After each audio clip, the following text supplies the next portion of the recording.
ওর observation মানে অন্য লেভেলের, খেলা ফেলার টাইপ না।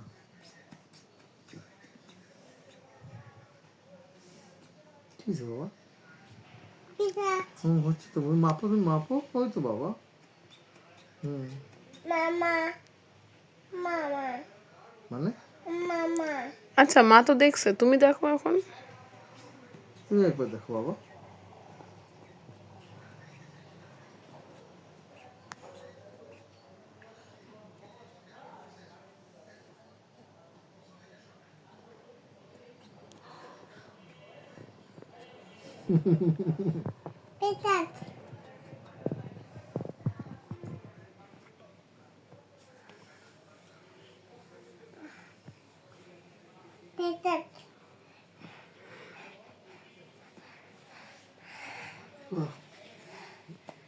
তাড়াতাড়ি কর বাবা, ঠান্ডা লাগছে।